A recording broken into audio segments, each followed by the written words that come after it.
Part 11 Rocky और आशी की दूसरी मुलाकात। कॉलेज आकर आशी अपने दोस्तों को ज्वाइन करती है। नताशा आशी से पूछती है, आशी तुम ठीक तो हो? पुलिस स्टेशन में पुलिस वालों ने तुम्हें ज्यादा परेशान तो नहीं किया? कैथी और जॉश भी आशी के जवाब का इंतजार कर रहे थे। आशी ने मुस्कुराते हुए बोली, नहीं नताशा, मुझे कोई प्रॉब्लम नहीं हुई और ये सब तुम्हारी वजह से हुआ।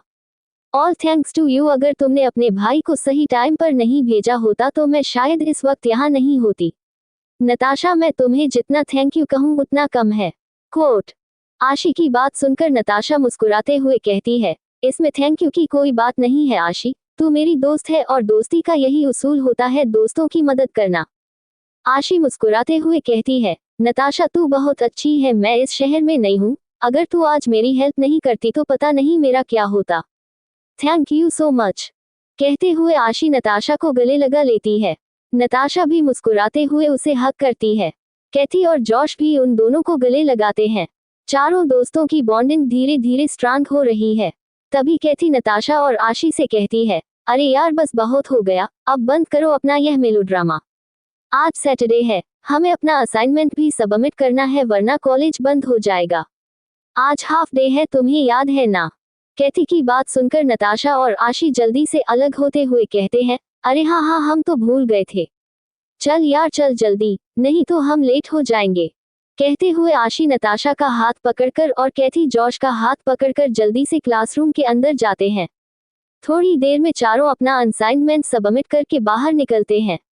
नताशा आशी और कैथी से पूछती है, अरे दोस्तों, आज तो हाफ डे कॉलेज है और पूरा दिन बाकी है, क्यों ना हम लोग कहीं आउटिंग पर चलें, किसी क्लब या डिस्को में? ये सुनकर आशी साफ मना करते हुए कहती है, डिस्को और क्लब ना बाबा ना, मैं ऐसी जगह नहीं जाती। ऐसी जगहें लड़कियों के लिए अच्छी नहीं होती। ये सुनकर नताशा हंसते हुए कहती है, अरे तुमसे ये किसने कहा कि ये जगह अच्छी नहीं होती, बल्कि रिलैक्स करने के लिए ये जगह सबसे अच्छी होती है। ना कोई टेंशन ना कोई फिक्र, चलो ना आशी, बहुत मजा आएगा। वैसे भी अभी हम लोग जवान हैं, अगर अभी एंजॉय नहीं करेंगे तो कब करेंगे? तभी कैथी बीच में आते हुए बोलती है, यार मुझे भी जाने का बहुत मन है लेकिन मैं जा नहीं सकती, मुझे अपनी पार्ट टाइम जॉब के लिए जाना है, आज बहुत ज्यादा वर्कलोड है। कैथी की बात सुनकर आशी हैरान होते हुए पूछती है, कैथी तू पार्ट टाइम जॉब करती है, लेकिन कहाँ, और तू अपनी पढ़ाई कैसे मैनेज करती है? कैथी आशी को बताती है, अरे इसमें कोई नई बात नहीं है, कॉलेज के लगभग बहुत से बच्चे पार्ट टाइम जॉब करते हैं और अपनी पॉकेट मनी खुद ही निकालते हैं। तू तो जानती है ना अमेरिका की महंगाई। वैसे मैं एक ग्रोसरी शॉप में पार्ट टाइम जॉब करती हूँ और अपनी पॉकेट मनी निकाल लेती हूँ। मेरे साथ जॉश भी काम करता है। चलो अब हमें अपनी जॉब पर जाना होगा, तुम लोग जाओ एंजॉय करो।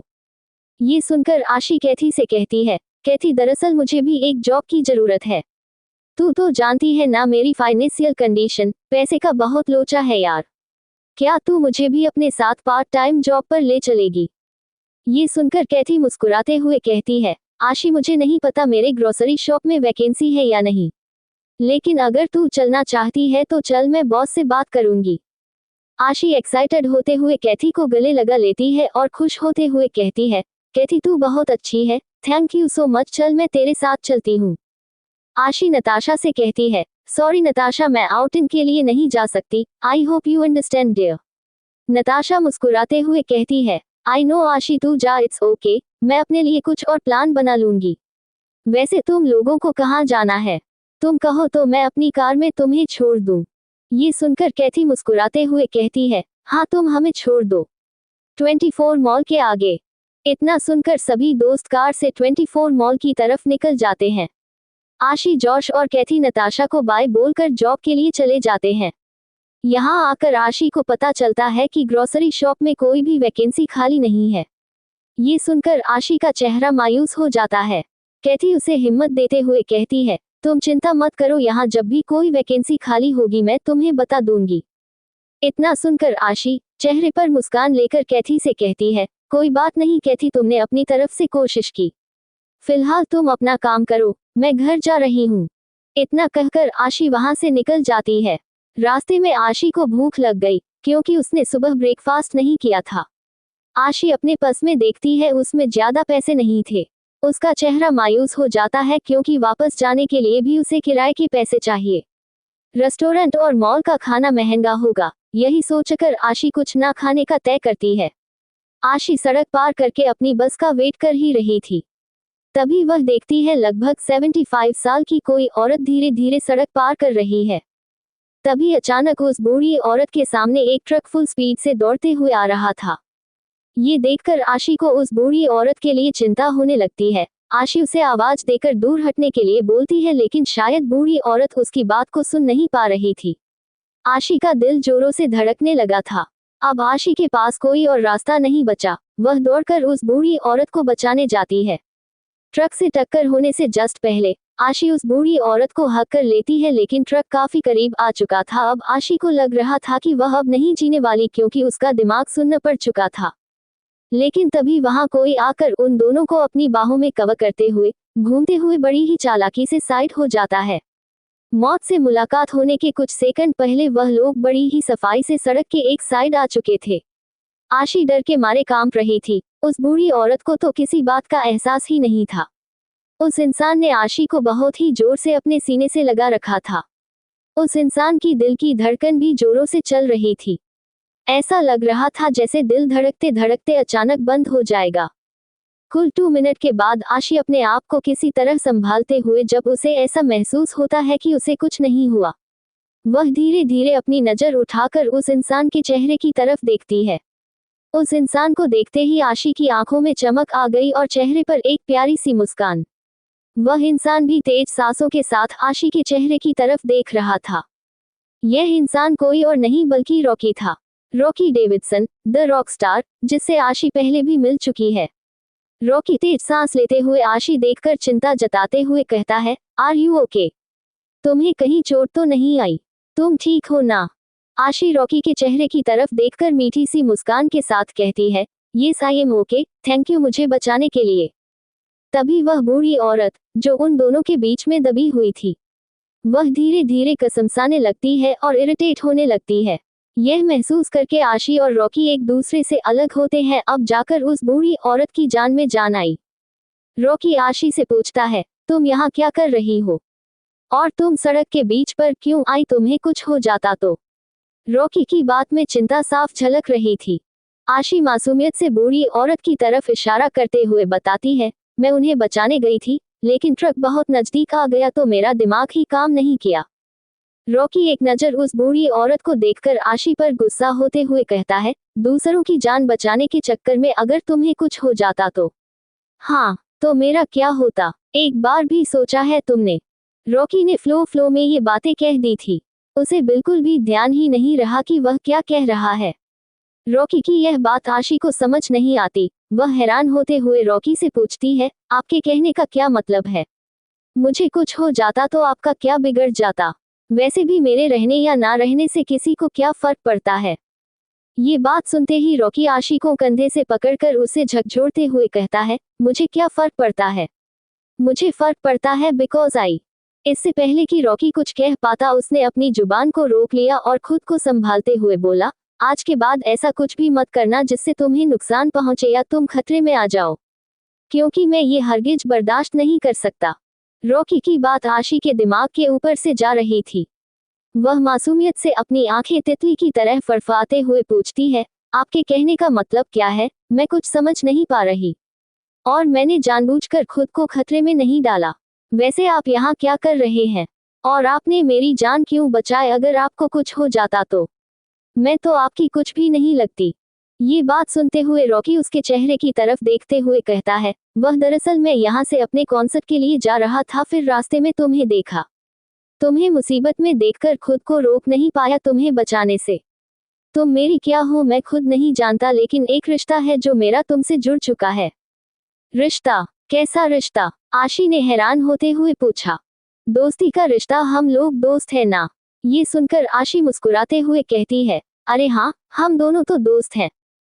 आशी और रॉकी बात कर ही रहे थे। तभी आशी देखती है वह बूढ़ी औरत फिर से सड़क के बीच चलने लगी है।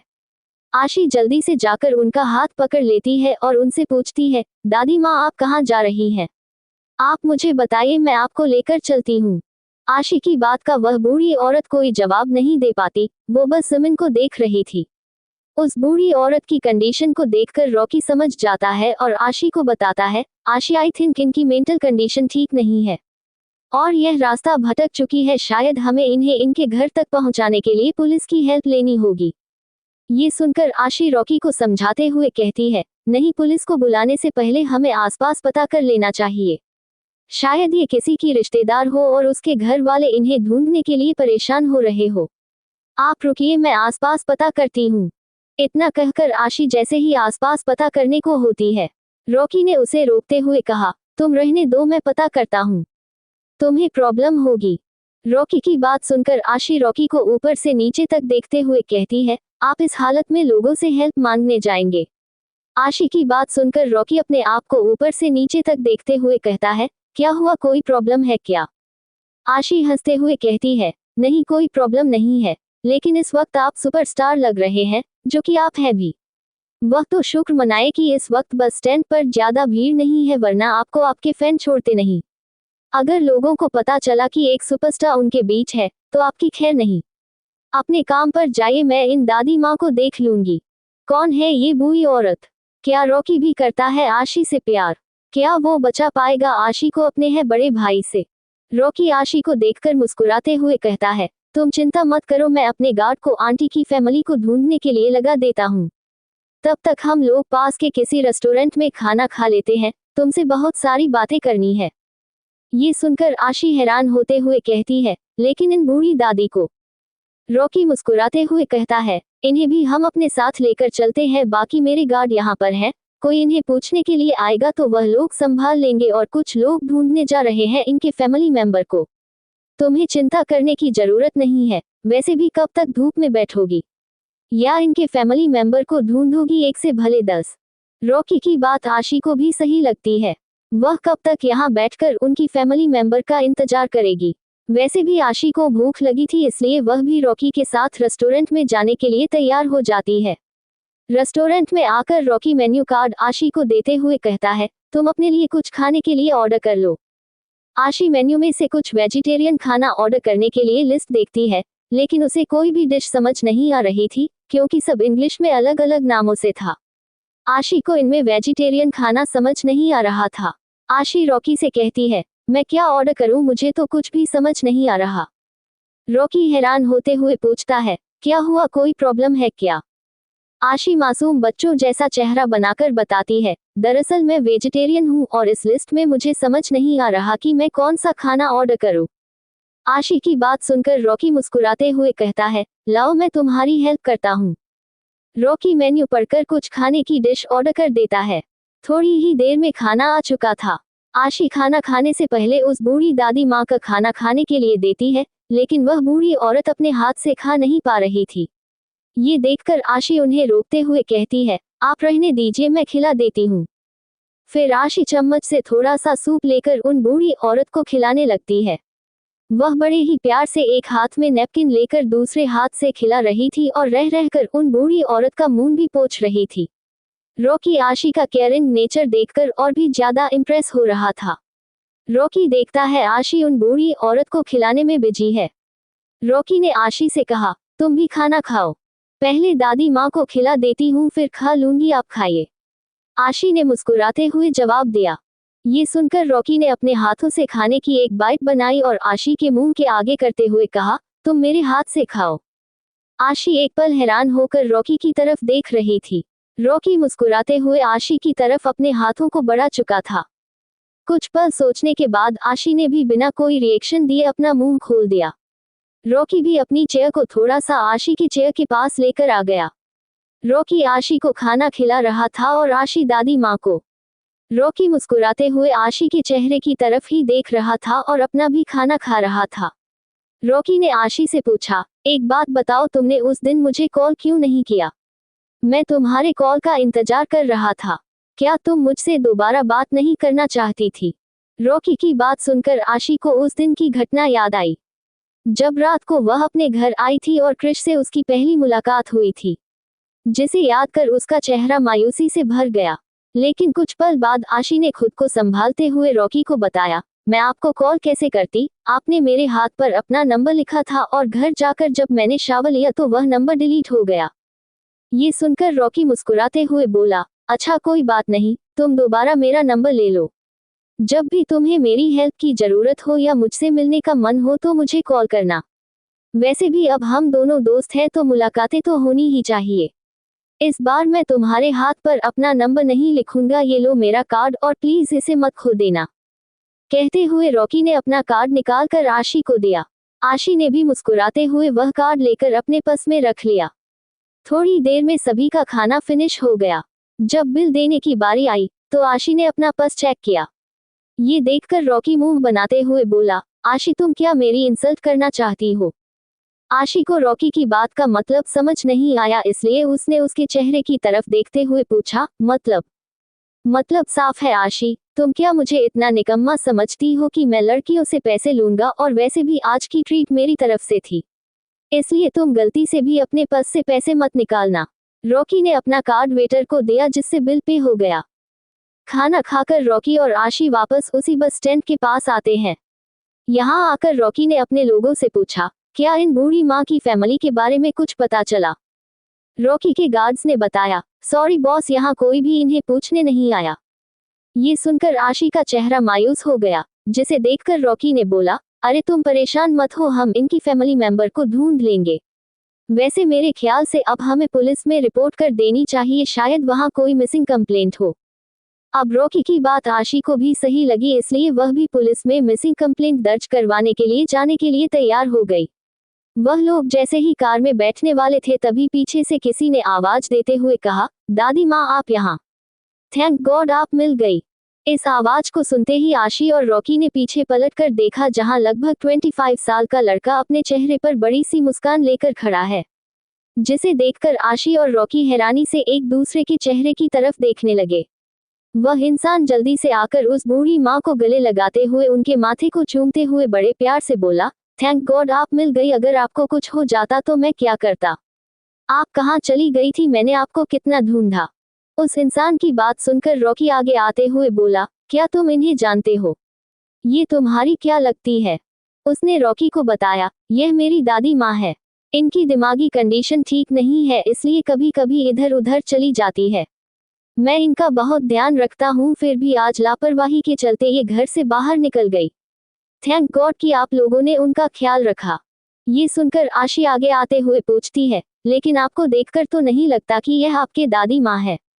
ये एक इंग्लिश लेडी है और आप दिखने में ब्राउन स्किन है, यानी इंडियन या फिर पाकिस्तानी लग रहे हैं। ये सुनकर उस इंसान ने मुस्कुराते हुए बताया, तुमने बिल्कुल सही कहा, यह मेरी सगी दादी नहीं है, लेकिन उन्होंने मुझे अपने पोते की तरह पाला है। उस लड़के की बात सुनकर रॉकी को कुछ गड़बड़ लगी, इसलिए उसने पूछा, क्या तुम्हारे पास कोई सबूत है कि ये दादी तुम्हारी है? उस लड़के ने जल्दी से जवाब दिया, हाँ मेरे पास सबूत है। उस इंसान ने अपने मोबाइल में कुछ फोटो निकालकर दिखाई, जिससे ये साबित हो गया कि यह और वह दादी एक साथ रहते हैं और एक दूसरे को जानते हैं। फुल सेटिस्फेक्शन के बाद रॉकी ने दादी माँ को ले जाने की इजाजत दे दी। उस लड़के ने आशी का धन्यवाद देते हुए कहा, थैंक यू सो मच मेरी दादी का ख्याल रखने के लिए। वैसे मेरा कैफे पास में ही है, अगर आप लोग आकर वहाँ कॉफी पिएंगे तो मुझे बहुत खुशी होगी। आखिर मुझे आपको थैंक यू बोलने का मौका मिलेगा। आशी और रॉकी ने उसे मना करने की कोशिश की, लेकिन वह लड़का माना ही नहीं और बड़े ही रिस्पेक्ट के साथ उन लोगों को अपने साथ कैफे लेकर आया। आशी ने जब इस कॉफी शॉप को देखा तो ये लगभग आधा खाली था। वह इंसान अपने एक हेल्पर के साथ दादी माँ को आराम करने के लिए उनके कमरे में ले जाने को कहता है और खुद कॉफी लेकर रॉकी और राशि के पास बैठ जाता है। वह लोग कॉफी पीते हुए उस इंसान से दादी माँ के बारे में कुछ बातें करते हैं। उसने बताया, उसका नाम कार्तिक है। जब वह लगभग 11 या 12 साल का था तब वह अपनी फैमिली से बिछड़ गया और उस वक्त इन दादी माँ ने उन्हें सहारा दिया। उसके बाद यह दादी माँ ही उसकी फैमिली है, लेकिन आजकल उनकी मेंटल कंडीशन ठीक नहीं रहती। उन्हें कुछ भी याद नहीं रहता, इसलिए कभी कभी ध्यान ना देने पर वह इधर उधर चली जाती हैं। तभी आशी की नज़र बाहर एक छोटे से बोर्ड पर पड़ती है, जिसमें लिखा था कि यहाँ वैकेंसी खाली है और वेटर की जरूरत है। ये बोर्ड देखकर आशी का चेहरा खिल गया और उसने कार्तिक से पूछा, कार्तिक भैया क्या यहाँ कोई वैकेंसी खाली है? आशी के मुंह से अपने लिए भैया सुनकर कार्तिक का चेहरा खिल गया और उसने हैरान होते हुए पूछा, तुमने अभी अभी मुझे क्या कहा? ये सुनकर आशी ने झिझकते हुए जवाब दिया, मैंने आपको भैया कहा, क्या आपको अच्छा नहीं लगा? ये सुनकर कार्तिक मुस्कुराते हुए बोला, नहीं, मुझे बहुत अच्छा लगा। इस एक शब्द में एक अपनेपन का एहसास हो रहा है। आज तक मुझे किसी ने भैया नहीं कहा और मेरी फैमिली में कोई है भी नहीं है। तुम्हारे मुंह से भैया सुनकर मुझे अच्छा लग रहा है। तुम मुझे भैया कह सकती हो। ये सुनकर आशी ने मुस्कुराते हुए कहा, भैया क्या यहाँ कोई वैकेंसी खाली है? दरअसल मुझे भी पार्ट टाइम जॉब के लिए एक अच्छी जॉब की जरूरत है। मैं एक कॉलेज स्टूडेंट हूँ और मुझे अपनी पॉकेट मनी के लिए जॉब करनी है। आशी की बात सुनकर रॉकी के चेहरा खिल गया। वह मुस्कुराते हुए बोला, अगर तुम्हें जॉब की जरूरत है तो तुम मेरे पास कर सकती हो। वैसे भी मुझे एक असिस्टेंट की जरूरत है, क्या तुम मेरी असिस्टेंट बनोगी? तभी आशी ने मायूसी से जवाब दिया, I am sorry Rocky sir, लेकिन मैं एक स्टूडेंट हूँ तो मैं जॉब नहीं कर पाऊंगी। आप हमेशा बिजी रहते हैं। एक असिस्टेंट का काम बहुत ज्यादा होता है, लेकिन मुझे अपनी पढ़ाई भी मैनेज करनी है और मैं नहीं चाहती मेरे कारण आपको काम में कोई प्रॉब्लम हो। वैसे भी मुझे किसी चीज का एक्सपीरियंस नहीं है। इससे पहले रॉकी आशी की किसी बात का जवाब देता, कार्तिक ने आशी को बताया, अरे तुम्हें परेशान होने की कोई जरूरत नहीं है आशी। तुम जब चाहो यहाँ जॉब पर आ सकती हो। मैं तुम्हें घंटे के हिसाब से पैसे दे सकता हूँ। इतना सुनकर आशी चहकते हुए बोली, थैंक यू सो मच भैया। आज मेरी इतनी बड़ी प्रॉब्लम सॉल्व हो गई। आशी की बात सुनकर रॉकी मायूस हो जाता है, क्योंकि वह आशी को अपने आसपास रखना चाहता था, लेकिन आशी के चेहरे की खुशी देखकर वह कुछ कह भी नहीं पाता। कार्तिक ने आशी से कहा, तुम जब चाहो शुरू कर सकती हो। आशी ने मुस्कुराते हुए जवाब दिया, ठीक है, मैं कल से आ जाऊंगी। फिर वह कॉफी शॉप से निकलकर रॉकी के साथ बाहर आने लगती है। बाहर आकर रॉकी ने आशी से कहा, तुम्हारा घर कहाँ है? मुझे बताओ, मैं तुम्हें ड्रॉप कर देता हूँ। तभी रॉकी के फोन पर कॉल आने लगती है, जो उसके मैनेजर विकी की थी। रॉकी ने आशी को देखते हुए कॉल रिसीव की और कहा, हेलो। सामने से फोन की दूसरी तरफ से विकी ने कहा, हेलो रॉकी, कहाँ हो तुम? मैं तुम्हारा कब से इंतजार कर रहा हूँ। कॉन्सर्ट का समय निकला जा रहा है, जल्दी आओ, स्पॉन्सर्स मेरी जान ले रहे हैं। अब जाकर रॉकी को अपनी कॉन्सर्ट का ध्यान आया, जो वह आशी के साथ घूमने में सब भूल गया था। रॉकी ने किसी तरह बहाना बनाते हुए कहा, यार विकी, मैं अभी ट्रैफिक में फंसा हुआ हूँ, तो आधे घंटे उन्हें और संभाल ले। ये सुनते ही विकी की आंखें हैरानी से बाहर आ गई और वह चिल्लाते हुए बोला, क्या आधा घंटा? नहीं नहीं नहीं रॉकी, तू ये क्या बकवास कर रहा है? तुझे अभी आना होगा, वरना स्पॉन्सर्स मेरी जान ले लेंगे और तुझे मेरी फ्यूनरल में आना पड़ेगा। प्लीज जल्दी आ जा यार।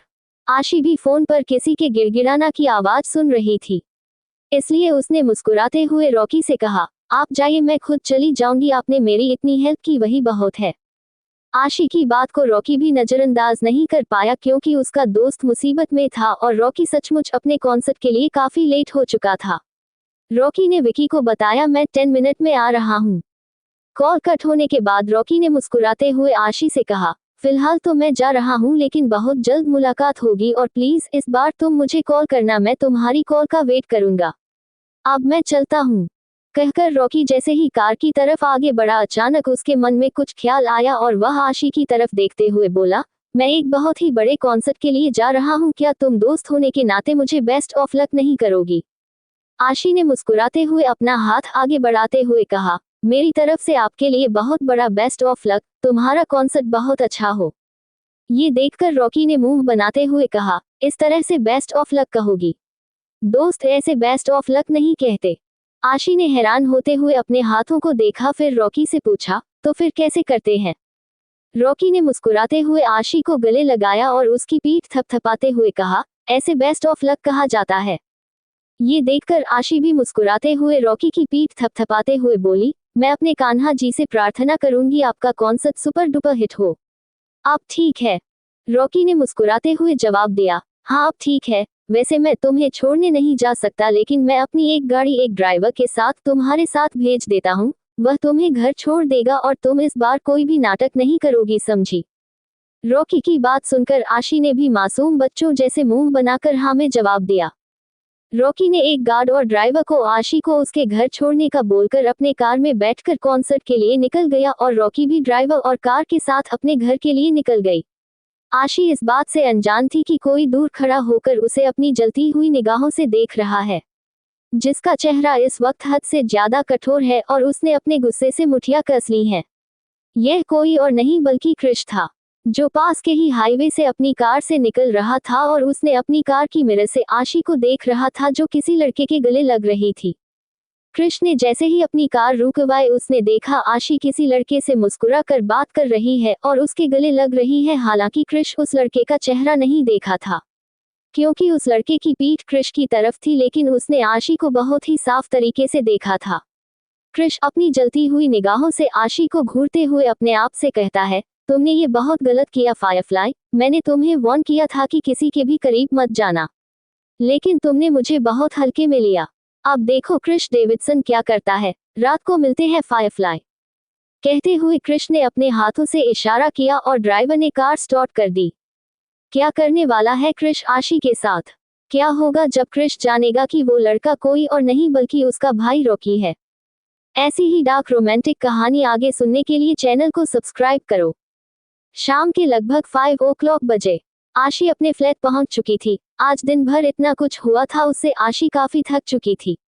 आशी अपने आप को फ्रेश करती है, सिर्फ एक सिंपल सा प्लाजो और कुर्ती पहनकर, अपने बालों को समेटकर एक छोटा सा जूड़ा बनाकर रसोई घर की तरफ निकल जाती है कुछ बनाने के लिए। लगभग 1 घंटे में उसने डिनर तैयार कर दिया था। अभी समर घर नहीं आया था, इसलिए आशी ने डिनर कर लिया और एक नोट चिपकाकर डिनर टेबल पर डिनर अरेंज करके रख दिया, ताकि समर जब भी आए डिनर कर ले और आशी को डिस्टर्ब ना करे। रात लगभग 8 o'clock बजे आशी अपने बिस्तर पर थी। बिस्तर पर गिरते ही दिन भर जो कुछ भी उसने आज किया था उस बारे में सोचने लगी। अचानक उसे रॉकी का उसकी लाइफ को सेव करना याद आया। किस तरह एक हीरो की तरह रॉकी ने उसकी जान बचाई। आशी मन ही मन अपने आप से कहती है, लाइफ में पहली बार ऐसा हुआ है कि किसी ने मेरे लिए अपनी जान दांव पर लगाई है। बाबा और समर के बाद किसी ने मेरे लिए कुछ किया है तो वह रॉकी सर है। उन्हें देखकर कौन कहेगा कि वह इतने बड़े आदमी हैं। वह सचमुच एक सुपरस्टार है और दिल के बहुत अच्छे भी। आज मेरी लाइफ उनकी कर्जदार हो गई है।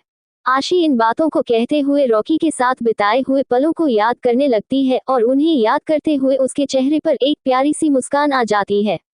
रॉकी ने ना सिर्फ उसकी जान बचाई थी बल्कि उसका इतना ख्याल भी रखा। यूं ही सोचते सोचते कब आशी की आंख लग जाती है उसे पता ही नहीं चलता। इधर दूसरी तरफ रॉकी अपने कॉन्सर्ट में था और बहुत ही अच्छा गाना गा रहा था। आज वह बहुत ज्यादा खुश था, क्योंकि उसने आशी के साथ कुछ पल बिताए थे। उसे खुद समझ नहीं आ रहा था कि उसे आशी की तरफ कौन सा खिंचाव महसूस होता है जो वह उसकी तरफ खिंचा चला जाता है। बस वह इतना जानता था कि आशी के साथ रहकर उसे सुकून मिलता है। Davidson villa. हमेशा की तरह क्रिश अपने विला के पीछे फार्म हाउस में अपने कुछ इलीगल डील के बारे में डिस्कस कर रहा था। यहाँ उसके साथ राका और लिंडा भी थी। इस वक्त क्रिश के चेहरे के एक्सप्रेशन बहुत डार्क थे। उसने अपने चेहरे पर कोई मास्क नहीं पहना था, क्योंकि यहाँ सभी जानते थे कि वही ड्रैगन किंग है। सब क्रिश के विश्वासपात्र लोग थे। डिस्कशन के बाद राका वही हाल में बैठकर लैपटॉप पर कुछ देखने लगता है। शायद वह अपनी आने वाली प्लानिंग के बारे में कुछ डेटाबेस बना रहा था। तभी क्रिश राका से कहता है, तुम अपना काम करो, मैं फ्रेश होकर आता हूँ।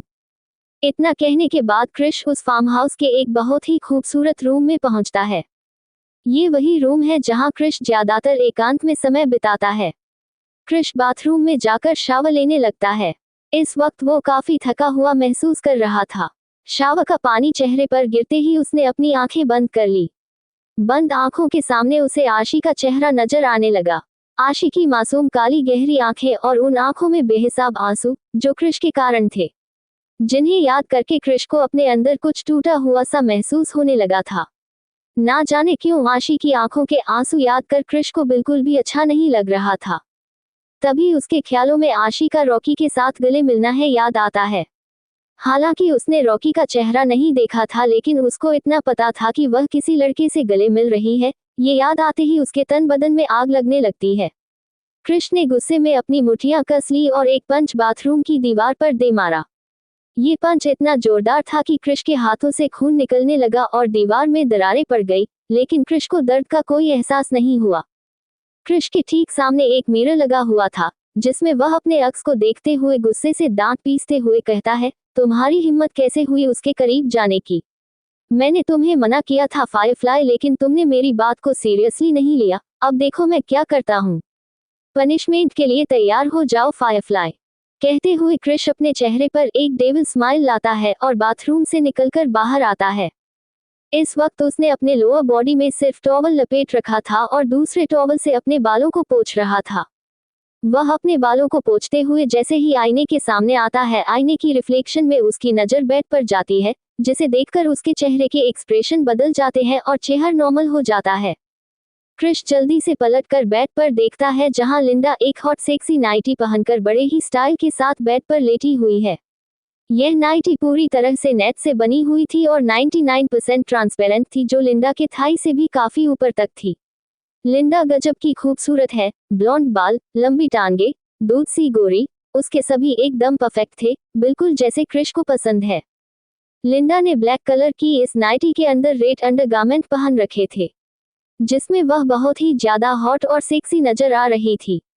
लिंडा मुस्कुराते हुए क्रिश को देख रही थी। उसने अपने चेहरे पर एक बहुत ही बोल्ड मेकअप कर रखा था।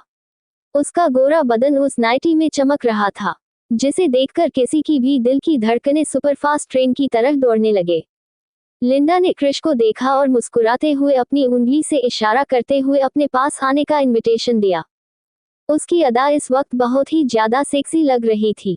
क्रिश भी अपने सामने इतनी हॉट लड़की को देखकर खुद को नहीं रोकता और अपने कदम लिंडा की तरफ बढ़ा देता है। वह मुस्कुराते हुए टॉवल को सोफे पर फेंक कर लिंडा के करीब जाता है। लिंडा भी मुस्कुराते हुए बिस्तर पर अपनी अदाएं बिखरने लगती है। क्रिश उसकी बगल में बैठकर उसके चेहरे को अपने हाथों में थाम लेता है और उसके चेहरे पर बिखरे हुए बालों को उसके कानों के पीछे करने लगता है। लिंडा भी मुस्कुरा कर क्रिश की खुली मस्कुलर बॉडी पर अपने हाथों को चलाने लगती है और धीरे धीरे उसके होठों के करीब जाने लगती है। यह महसूस होते ही क्रिश भी अपनी आंखें बंद करके उसके करीब जाने लगता है। दोनों के होठ टच होने के जस्ट कुछ सेंटीमीटर पहले अचानक क्रिश की नजरों के सामने आशी का चेहरा आ जाता है, जिसकी याद करते ही क्रिश झट से अपनी आंखें खोल देता है। और तभी उसके सामने लिंडा का चेहरा था, जो देखते ही क्रिश के चेहरे के एक्सप्रेशन बदल जाते हैं और उसका चेहरा कठोर हो जाता है। उसने जिन हाथों से बड़े प्यार से लिंडा का चेहरा होल्ड कर रखा था, उन्हीं हाथों को उसके गले पर रखकर उसका गला दबाने लगता है और गुस्से से लाल आंखों के साथ दांत पीसते हुए उसे कहता है, how dare you come in my room on my bed without my permission. क्या तुम्हें अपनी जान से जरा भी प्यार नहीं है? कहते हुए क्रिश अपने हाथों की पकड़ उसके गले पर जोर से कस देता है, जिसके कारण लिंडा की सांस उखड़ने लगती है। वह अपने गले से क्रिश का हाथ छुड़ाने की बहुत कोशिश करती है, लेकिन क्रिश की पकड़ उसके गले पर बहुत मजबूत थी। लिंडा की सांस लगभग अटक चुकी थी। उसकी आंखों से आंसू बह रहे थे। दर्द के कारण उसकी आंखें बाहर आने को हो गई थी। क्रिश गुस्से में दांत पीसते हुए बोला, तुम्हारी हिम्मत कैसे हुई उसकी जगह लेने की? तुम्हारी हिम्मत कैसे हुई मेरे करीब आने की? You are not my firefly, no one can take her place. Linda को तो जैसे क्रिश की कोई बात सुनाई ही नहीं दे रही थी।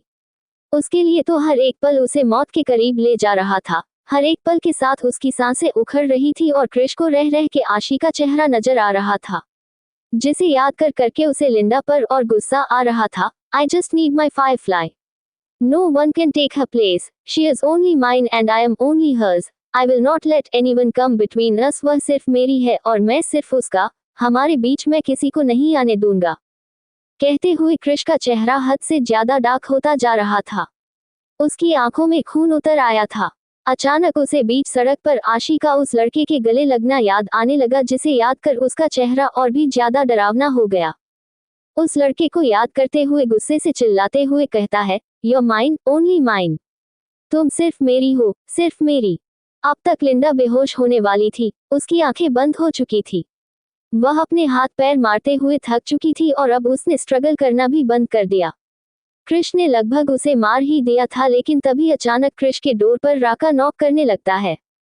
कुछ देर के बाद क्रिश अपने होश में आता है। उसकी नजर एक बार दरवाजे पर और दूसरी बार लिंडा पर पड़ती है।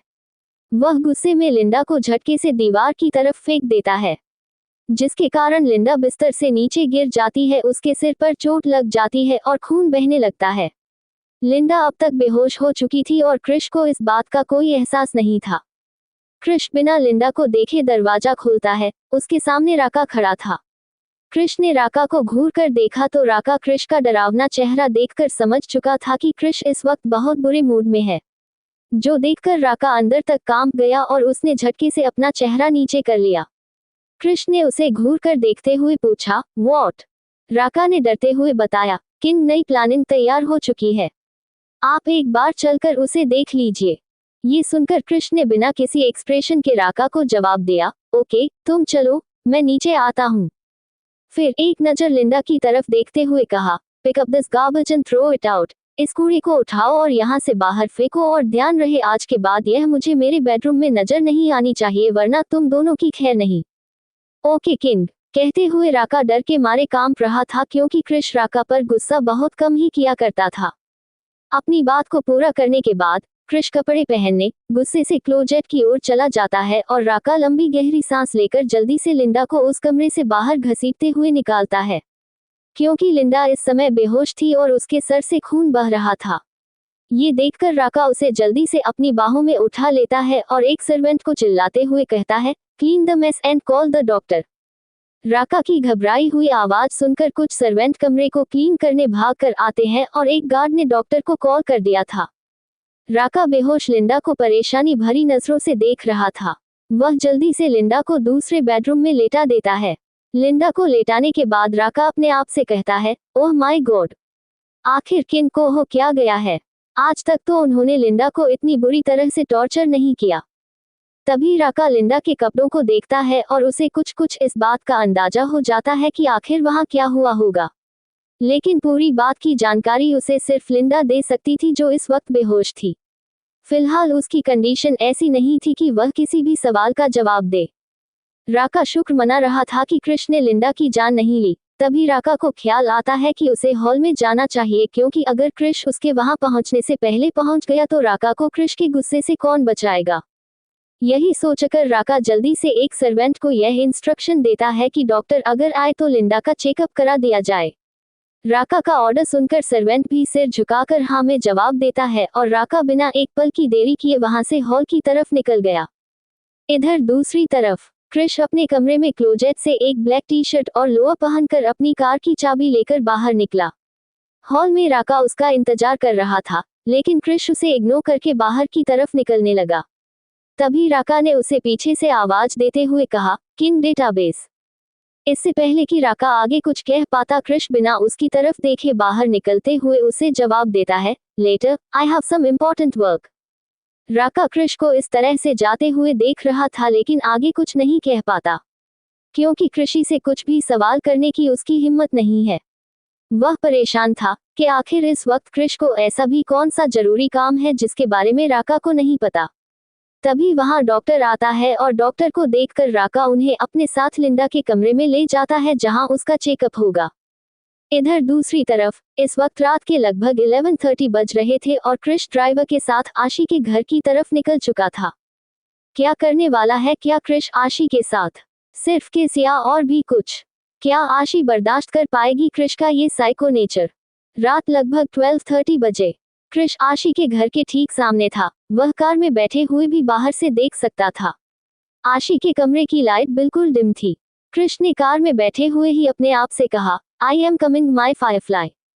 इतना कहकर कृष बड़े ही एटीट्यूड के साथ कार से बाहर निकलकर आशी के फ्लैट की तरफ चल दिया। वह मेन गेट से होते हुए फ्लैट के अंदर एंटर करता है। दरअसल कृष अच्छे से अच्छा लॉक खोल सकता है और इतनी सफाई से कि किसी को पता भी ना चले। कृष अगले ही पल आशी के कमरे के दरवाजे को खोलकर उसके कमरे में दाखिल होता है। कमरे में दाखिल होने के साथ ही कृष की नजर आशी के मासूम चेहरे पर पड़ती है और वह धीरे धीरे अपने कदम आशी की तरफ बढ़ाने लगता है। कृष देखता है कि आशी ने एक नॉर्मल व्हाइट कुर्ती और धोती स्टाइल सलवार पहनकर किसी मासूम बच्चे की तरह बिस्तर पर फैलकर सो रही है। उसके चेहरे की मासूमियत मन को शांति देने वाली थी, बिल्कुल शांत, जैसे उसे दुनिया की कोई फिक्र ही ना हो। उसकी काली घनी पलकें उसके चेहरे की खूबसूरती को बढ़ा रही थी। कमरे में दाखिल होने से पहले कृष के चेहरे के भाव थोड़े गंभीर थे, लेकिन आशी का मासूम चेहरा देखकर उसका चेहरा बिल्कुल रिलैक्स हो गया। पहली रात की तरह कृष इस बार भी आशी के बगल में आकर लेट गया और तकिए पर सिर रखकर आशी के मासूम चेहरे को निहारने लगा। कृष ने ध्यान दिया, आशी के चेहरे पर कुछ बाल बिखरे हुए हैं। कृष ने धीरे से अपना हाथ बढ़ाकर आशी के चेहरे पर बिखरे हुए बालों को उसके कानों के पीछे किया और उसके चेहरे को निहारते हुए अपने आप से बोला, क्या हो तुम? कौन हो तुम? क्यों तुमसे दूर रहकर दिल बेचैन हो जाता है और तुम्हारे करीब आते ही दिल को सुकून मिल जाता है? क्यों अब तुम्हारे अलावा किसी और को देखने का जी नहीं चाहता? क्यों आज लिंडा का छूना मुझे इतना नागवार गुजरा कि दिल चाह रहा था उसे जान से मार दूं? क्यों मेरा दिल तुम्हें किसी और के करीब नहीं देख पा रहा? क्या हो रहा है, मुझे जवाब दो। क्यों मैं अपनी फीलिंग, अपनी बेचैनी खुद नहीं समझ पा रहा? कृष आशी के बालों की खुशबू अपनी सांसों में उतारते हुए कहता है, your scent is driving me crazy. ऐसा मत करो फायरफ्लाई, मेरी दीवानगी तुम बर्दाश्त नहीं कर पाओगी। दूर रखो खुद को मेरे ख्यालों से। मुझे नहीं पता क्यों आंखें बंद करते ही मुझे सिर्फ तुम्हारा ख्याल आता है। मुझे नहीं पता क्यों सिर्फ तुमसे मिलने मैं यहाँ दौड़ा चला आ रहा हूँ। तभी कृष की नजर आशी के होठों पर पड़ती है। आशी के रसीले गुलाबी होंठ देखकर कृष का गला सूखने लगता है। उसे अपने बदन में एक हीट महसूस होने लगती है। कृष धीरे धीरे अपने हाथों से उसके गालों को सहलाने लगता है। आशी के होठों को छूते ही कृष को उन्हें चूमने का दिल चाहने लगा था। कृष खुद को रोक भी नहीं पाता और आशी के होठों को अपने होठों से जोड़ देता है। कृष बड़े ही सॉफ्ट तरीके से उसके होठों को चूसते हुए अंदर ही अंदर जीभ लिक कर रहा था। आशी को किस करते हुए कृष अचानक उसके ऊपर आ गया और उसके होठों को दीवानों की तरह चूमने लगा। यह महसूस होते ही अचानक आशी की आंखें खुल गई। अचानक उसकी आंखों के सामने कृष का चेहरा था जो उसे पागलों की तरह चूम रहा था। यह महसूस होते ही आशी की आंखें हैरानी से बड़ी हो गई और वह कृष के सीने पर हाथ रखकर उसे खुद से दूर करने की कोशिश करने लगी। लेकिन कृष जैसे भारी भरकम इंसान को हिलाना आशी के बस की बात नहीं थी। आशी कृष के सीने पर मुक्के मारने लगी, लेकिन कृष आशी को किस करते हुए आशी के दोनों हाथों को पकड़कर उसके सिर के ऊपर कर देता है और अपने किस को और भी ज्यादा इंटेंस और डीप बना लेता है। आशी इस वक्त खुद को मजबूर महसूस कर रही थी। उसके चेहरे पर बेइंतहा नफरत, गुस्सा और आंखों में आंसू थे। हालांकि कृष बहुत ही सॉफ्ट तरीके से उसे किस कर रहा था, लेकिन आशी नहीं चाहती थी कि वह इंसान उसे छुए भी। आशी अपनी आंखों में बेहिसाब आंसू लेकर सिसक रही थी।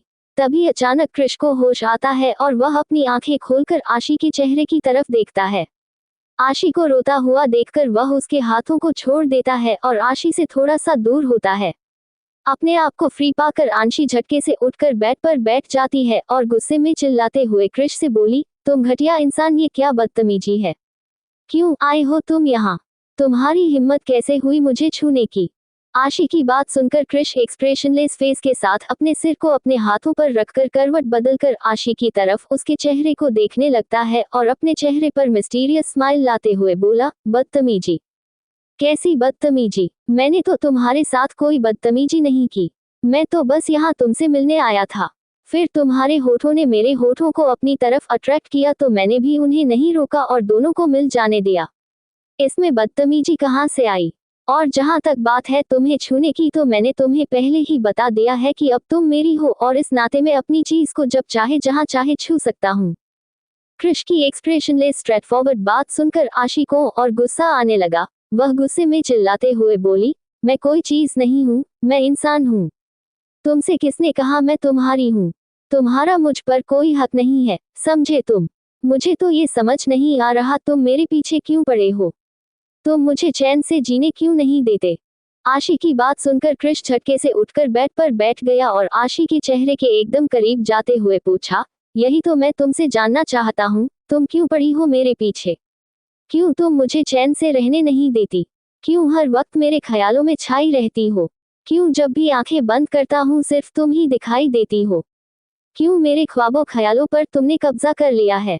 तुम्हारी वजह से मेरा पूरा बिजनेस स्पॉइल हो रहा है। काम में ध्यान नहीं लगता मेरा, आखिर तुम चाहती क्या हो? कृष की बहकी बहकी बातें आशी को बहुत अजीब लगती है। उसकी बातें सुनकर आशी हैरान होते हुए पूछती है, कहना क्या चाहते हो तुम? मैंने क्या किया? मैं कब तुम्हारे ख्यालों में आई? मैंने कब तुम्हारा बिजनेस स्पॉइल किया? तुम ही तो मेरे पीछे पड़े हो।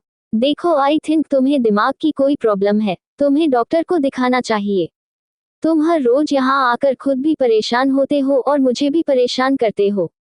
आशी की इस बात को सुनकर कृष के चेहरे के एक्सप्रेशन बदल जाते हैं और वह अपने चेहरे को गंभीर करते हुए गुस्से में दांत पीसते हुए बोलता है, तुम्हारे कहने का क्या मतलब है? मैं पागल हूँ? पागल नजर आता हूँ मैं तुम्हें? मैं तुम्हें किस एंगल से पागल लग रहा हूँ बताओ मुझे। हर एंगल से पागल लग रहे हो। तुम ही बताओ, आधी रात को एक लड़की के कमरे में कोई नॉर्मल इंसान आता है क्या? उस लड़की की मर्जी के बिना उसके साथ बदतमीजी कोई नॉर्मल इंसान करता है क्या? अरे मैंने इंसानियत के नाते तुम्हारी जान बचाई थी, पर मुझे नहीं पता था कि मैं एक पागल इंसान की जान बचा रही हूँ, जो जानवर से भी ज्यादा खतरनाक है, जो मेरी रातों की नींद छीन लेगा, जिसके कारण मैं डर डर के रहूंगी। प्लीज भगवान के लिए यहाँ से चले जाओ, मैं तुम्हारे आगे हाथ जोड़ती हूँ। कहते हुए आशी रोते हुए कृष के आगे हाथ जोड़ने लगती है।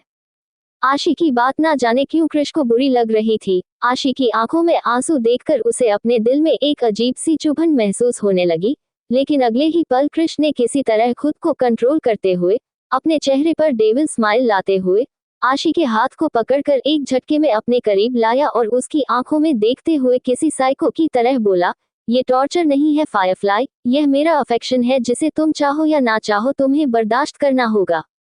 मैं तुम्हारी जिंदगी से कहीं दूर नहीं जाने वाला, ना तुम्हें जाने दूंगा। तुम अब मेरी हो और इस बात को तुम अपने दिमाग में बैठा लो। तुम्हारे करीब आकर मुझे सुकून मिलता है और मैं अपने इस सुकून को कहीं दूर जाने नहीं दूंगा। फिलहाल मैं तुमसे ये जानने आया था कि वह लड़का कौन था जिसके तुम गले लग रही थी।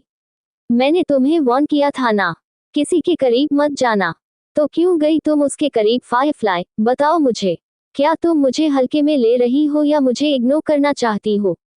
तुम जो भी करना चाहती हो फायरफ्लाई, ये तुम्हारे लिए बहुत खतरनाक हो सकता है।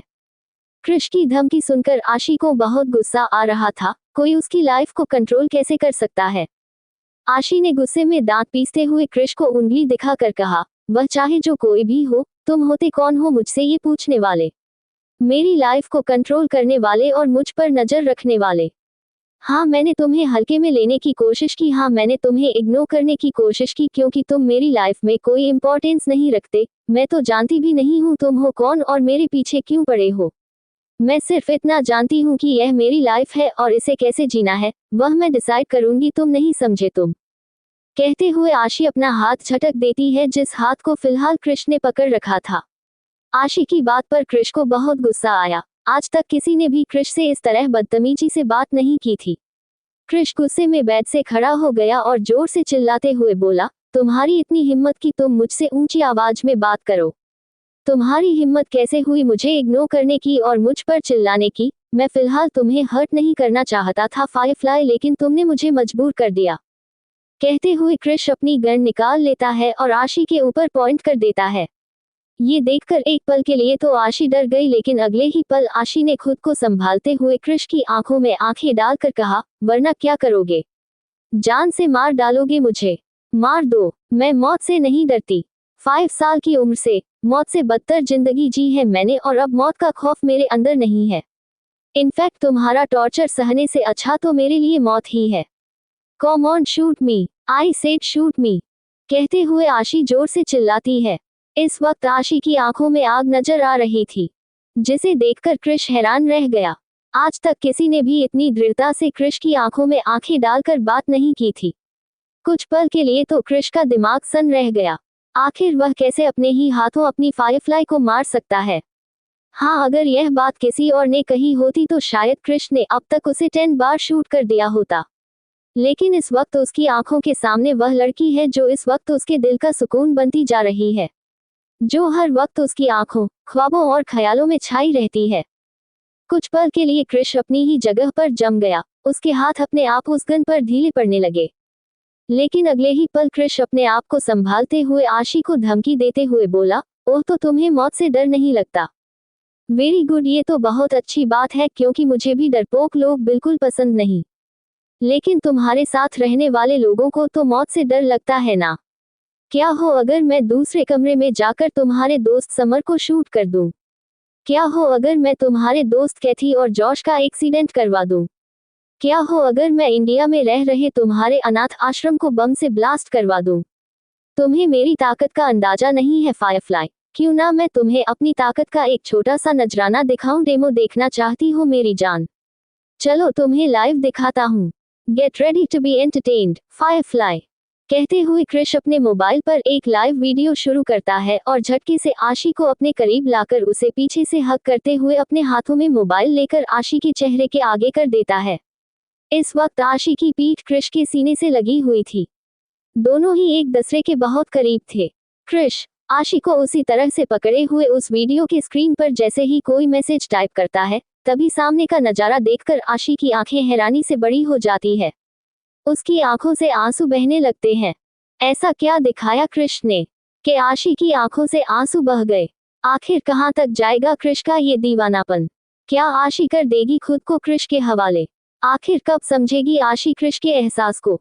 क्रिश के मोबाइल स्क्रीन पर चल रहे वीडियो में आशी को अनाथ आश्रम दिख रहा था, जहां उसके अनाथ आश्रम के भाई बहन रोज की तरह पढ़ और खेल रहे थे। नवीन अवस्थी जी अपनी कुर्सी पर बैठकर न्यूज़पेपर पढ़ रहे थे और चाय पी रहे थे। उनके साथ उनके कुछ दोस्त भी उन्हें ज्वाइन करके बैठे हुए थे। शारदा आंटी अनाथ आश्रम की सफाई कर रही थी। अनाथ आश्रम के ठीक सामने 2-3 घरों की मुंडेर पर कुछ लोग अपने हाथों में गन लिए उन लोगों पर नजर रख रहे थे। उनकी गन अनाथ आश्रम के लोगों पर ही पॉइंट कर रही थी। उन लोगों का चेहरा देखने में बहुत ही खतरनाक नजर आ रहा था। इसका साफ मतलब था कि ये क्रिश के आदमी थे, जिन्होंने उन लोगों को चारों तरफ से घेर रखा था। हालांकि इस बारे में नवीन जी या बाकी लोगों को पता नहीं था कि वह किसी की नजरों में है, क्योंकि वह लोग सभी रिलैक्स नजर आ रहे थे। ये सीन देखकर आशी हैरानी से क्रिश के चेहरे की तरफ देख रही थी। क्रिश ने आशी को पीछे से हक कर रखा था और उसकी चिन आशी के कंधे पर थी। क्रिश आशी से काफी लंबा चौड़ा था। आशी उसके सीने से भी नीचे आती है। आशी ने अपनी आंखों में आंसू लिए सवालिया नजरों से क्रिश को देखा। एक पल के लिए तो क्रिश की सांसें थम गई, क्योंकि दोनों का चेहरा एक दूसरे के बहुत करीब था। क्रिश की दिल की धड़कनें बढ़ने लगी थी। आशी की आंखों में आंसू देखकर क्रिश अपने चेहरे पर एक डेविल स्माइल लेकर बोला, don't look at me like this firefly. I will not be able to control myself. सामने स्क्रीन पर देखो, अभी तुम्हारे लिए बहुत बड़ा सरप्राइज है। क्रिश की बात सुनकर आशी हैरानी से दोबारा मोबाइल की स्क्रीन पर देखने लगती है, जिस पर दूसरा वीडियो प्ले होने लगता है।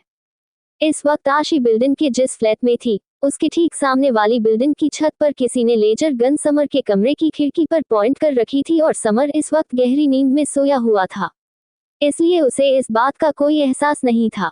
ये सीन देखकर आशी डर चुकी थी। सदमे के कारण आशी चिंता से एक कदम पीछे लेती है, लेकिन क्रिश के सीने से टकरा जाती है। इस वक्त आशी की हालत देखकर लग रहा था कि वो बहुत डरी हुई है।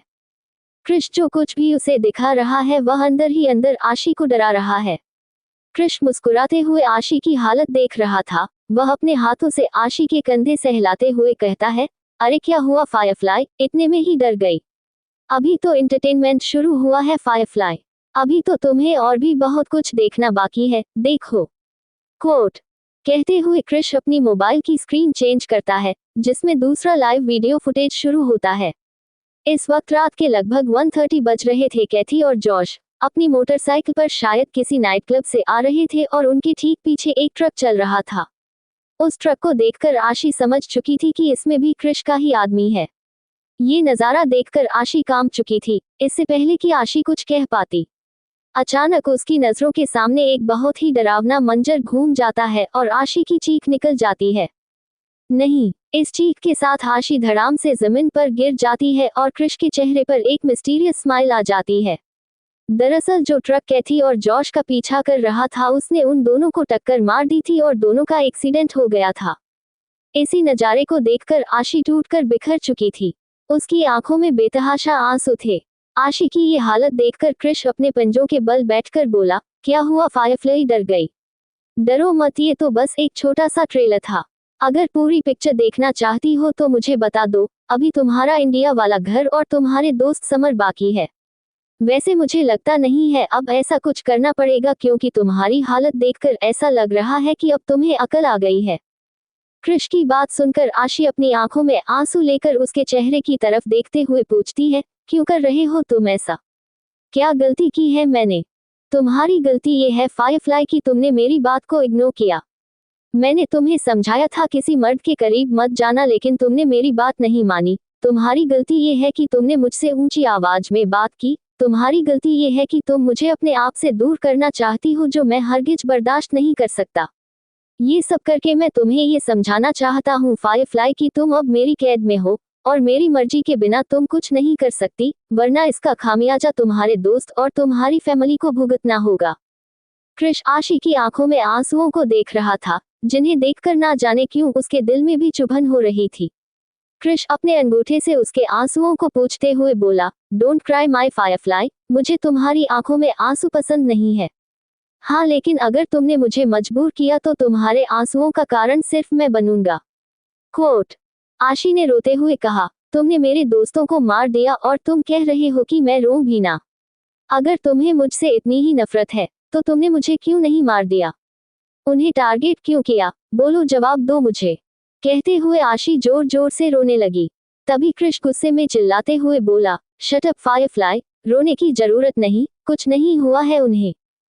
बस छोटी मोटी खरोच आई है, क्योंकि मैं तुम्हें सिर्फ ट्रेलर दिखाना चाहता था, अपने खौफ से रूबरू कराना चाहता था। फिलहाल मेरा उन्हें नुकसान पहुंचाने का कोई इरादा नहीं है। लेकिन तुम्हें मैं लास्ट वार्निंग दे रहा हूं फायरफ्लाई, इस बार मुझे हल्के में मत लेना, क्योंकि मैं धमकी नहीं देता। तुम दुनिया की पहली ऐसी इंसान हो जिसके लिए मैं सॉफ्ट हार्टेड बन रहा हूं और दूसरा चांस दे रहा हूं। वरना तुमने जिस तरह से मेरे साथ बिहेव किया है, मैं तुमसे जुड़े सभी लोगों को मौत से बदतर सजा देता। चलो अब जल्दी से खड़ी हो जाओ और मुझे एक डीप किस करो, अपनी मर्जी से, पूरे दिल से। आखिर मैंने तुम्हें इतने अच्छे से एंटरटेन जो किया है। कहते हुए क्रिश अपने अंगूठे से आशी के होठों को रगड़ने लगता है। क्रिश का इस तरह छूना आशी को बिल्कुल पसंद नहीं था। इस वक्त उसे क्रिश पर बहुत गुस्सा आ रहा था। वह गुस्से में दांत पीसते हुए बोली, तुम पागल हो, साइको हो, I hate you, I really hate you, मैंने तुम जैसा घटिया इंसान जिंदगी में नहीं देखा। कोट। इस वक्त आशी की आंखों में आंसू और गुस्सा साफ नजर आ रहा था। लेकिन आशी की बातों से तो क्रिश को जैसे कोई फर्क ही नहीं पड़ा था। वह जोर जोर से पागलों की तरह हंसते हुए बोला, तुमने सही कहा फायरफ्लाई, मैं पागल, साइको हूँ, लेकिन जैसा भी हूँ, तुम्हारा हूँ। और क्या कहा तुमने? तुम मुझसे नफरत करती हो। ये तो बहुत अच्छी बात है फायरफ्लाई, क्योंकि मैं चाहता भी नहीं कि तुम मुझसे प्यार करो, क्योंकि अगर तुम मुझसे प्यार करोगी तो अपनी मनमानी करोगी, मेरी बातों को नजरअंदाज करोगी और अपने आगे पीछे घूमने के लिए मजबूर करोगी। मेरा दिल मुझे गुलाम बना देगा और मुझे गुलामी पसंद नहीं है और मैं गुलाम नहीं हूँ। मैं किंग हूँ और किंग किसी रानी का गुलाम नहीं होता, बल्कि किंग होता है जिसके आगे पीछे दुनिया घूमती है। क्योंकि किंग के पास पावर होती है और जिसके पास पावर होती है उसके पास रानी भी होती है और मोहरे भी। इसीलिए तुम मुझसे प्यार मत करो फायरफ्लाई, मुझसे नफरत करो, मुझसे डरो। क्रिश इन बातों को कहते हुए किसी साइको की तरह लग रहा था। उसकी नीली आंखें अंगार उगल रही थी। उसका इन बातों का कहने का अंदाज ही कुछ ऐसा था कि आशी को उससे और भी ज्यादा नफरत हो रही थी और डर भी लग रहा था। आशी ने बड़ी हिम्मत करके लड़खड़ाती जबान में पूछा, लेकिन तुम मुझे अपने करीब क्यों रखना चाहते हो? क्यों तुम यह नहीं चाहते कि मैं तुमसे दूर जाऊं? क्या चाहते हो मुझसे साफ साफ बताओ। मैं तुम्हें चाहता हूं फायरफ्लाई। क्रिश ने इतना कहा और आशी के होंठों पर अपने होंठ रख दिए। क्या आशी भी कभी अपनी मर्जी से क्रिश को किस करेगी? कैसे उठाएगा क्रिश आशी की मजबूरी का फायदा? क्या होगा जब दोनों भाइयों को एक दूसरे के प्यार के बारे में पता चलेगा? क्या अनजाने में ही आशी बनी है एक बड़े षड्यंत्र का हिस्सा? क्रिश बात करता हुआ एकदम साइको लग रहा था। उसकी नीली आंखें अंगार उगल रही थी। उसके इस रूप को देखकर डरी सहमी आशी ने बड़ी हिम्मत करके लड़खड़ाती जुबान में पूछा, लेकिन तुम मुझे अपने करीब क्यों रखना चाहते हो? क्यों तुम मुझे खुद से दूर नहीं जाने देना चाहते? आखिर चाहते क्या हो तुम? साफ साफ बताओ मुझे। मैं तुम्हें चाहता हूँ फायरफ्लाई, मुझे नहीं पता क्यों, लेकिन मैं चाहता हूँ कि तुम मेरे करीब रहो और तुम्हें मेरी चाहत को पूरा करना होगा। तुम्हारे पास कोई और चॉइस नहीं है। कहते हुए क्रिश की नजर आशी के चेहरे पर ही टिकी हुई थी, जो पहले से ही डरी हुई आशी को और डरा रही थी। लेकिन मैं ही क्यों? अगर तुम मुझसे प्यार नहीं करते तो क्या नफरत करते हो? और अगर करते हो तो क्यों? मैंने तो तुम्हारा कुछ नहीं बिगड़ा है। आशी के सवालों से क्रिश परेशान भी था और उसके भोलेपन पर उसे प्यार भी आ रहा था। वो आशी के करीब जाकर उसके गालों पर अपने हाथ रखकर उन्हें सहलाते हुए बोला, नफरत नहीं है फायरफ्लाई, क्योंकि अगर नफरत होती तो अब तक तुम जिंदा नहीं बचती। मोहब्बत भी नहीं हो सकती, क्योंकि मुझे मोहब्बत करना आता ही नहीं। मुझे नहीं पता हमारा क्या रिश्ता है, लेकिन जो भी है बहुत ही स्पेशल है। ये सुनकर आशी कुछ कहने ही वाली होती है कि क्रिश उसके होंठों पर अपना हाथ रखकर कहता है, बस इसके आगे कुछ मत पूछना फायरफ्लाई, क्योंकि इसके आगे मेरे पास भी कोई जवाब नहीं है। बस इतना समझ लो कि तुम मेरी हो और मेरी ही रहोगी, बिकॉज आई नीड यू। तुम चाहो या ना चाहो, इसमें तुम्हें मेरा साथ देना होगा। इस प्यार भरी धमकी को सुनकर आशी सन रह गई। कृष्ण ने अभी भी जिस तरह उसके गाल पकड़े हुए थे और जैसे वो उसे देख रहा था, वो एकदम साइको लग रहा था। कृष्ण तिरछी मुस्कान के साथ बोला, फिलहाल बहुत रात हो चुकी है, आई थिंक मुझे चलना चाहिए। आई एम श्योर आज का लेसन तुम सीख चुकी हो, अब ये गलती मत दोहराना। अगली बार मैं तुम्हें वार्निंग नहीं दूंगा, ट्रेलर नहीं दिखाऊंगा, बल्कि पूरी पिक्चर का लाइव शो दिखाऊंगा, ओके? कहते हुए कृष्ण धीरे से आशी के होंठों को प्यार से चूमता है और तभी उसके मन में एक विचार आता है। वह अपने चेहरे पर एक शरारती मुस्कान लेकर आशी से कहता है, by the way, today I have not touched them. मैं इन्हें छूना चाहता हूँ, स्क्वीज करना चाहता हूँ, कैन आई डू इट? कहते हुए कृष्ण ने अपना एक हाथ आशी के सीने के पास लाया, लेकिन अभी तक छुआ नहीं। कृष्ण की ये बात सुनकर आशी तो हैरान रह गई। वो तुरंत अपने हाथों से अपने सीने को कवर करते हुए गुस्से में बोली, तुम घटिया ठरकी इंसान, शर्म नहीं आती एक लड़की से ऐसी बातें करते हुए? तुम्हारी माँ या बहन ने तुम्हें लड़कियों से बात करने की तमीज नहीं सिखाई है क्या? नो डार्लिंग, माँ बहन दोनों नहीं है, तो सिखाते कैसे? अब लगता है मेरे लिए गर्लफ्रेंड का इंतजाम हो गया है, लेकिन तुम्हें देखकर लगता नहीं कि तुम मुझे झेल पाओगी, क्योंकि मैं बहुत वाइल्ड हूँ। कृष्ण आशी की बॉडी को लस्ट भरी नजरों से ऊपर से नीचे तक देखते हुए बोला, मुझे तुम्हारी बॉडी पर बहुत मेहनत करनी होगी ताकि तुम इस लायक बन जाओ कि मुझे झेल सको माय फायरफ्लाई। ये बात आशी को बिल्कुल समझ नहीं आई। वो हैरान होकर बोली, मतलब कहना क्या चाहते हो? आशी के भोले भाले एक्सप्रेशन देखकर कृष्ण मन ही मन अपने आप से बोला, क्या ये लड़की सचमुच इतनी इनोसेंट है कि मेरी इस बात का मतलब नहीं समझी? क्या ये सचमुच इतनी प्योर है कि इसे मेरे अलावा आज तक कभी किसी ने टच नहीं किया है? ये सोचते हुए ना जाने क्यों कृष्ण को मन ही मन खुशी हो रही थी और अनजाने में ही उसके चेहरे पर मुस्कान आ गई। इस बार यह मुस्कान खतरनाक साइको वाली नहीं, बल्कि दिल में हो रही गुदगुदी वाली, एक अजीब से एहसास वाली थी, जिसका अंदाजा खुद कृष्ण को नहीं था। कृष्ण ने आशी के मासूम चेहरे को देखा और उसके दिल में अजीब सी फीलिंग डेवलप होने लगी। देखते ही देखते उसने झटके से आशी की कमर को पकड़कर अपनी तरफ खींचा और उसे अपने सीने से लगा लिया। आशी को कृष्ण के इस मोह का बिल्कुल भी अंदाजा नहीं था। वह खुद को संभाल नहीं पाई और उसकी बाहों में समा गई।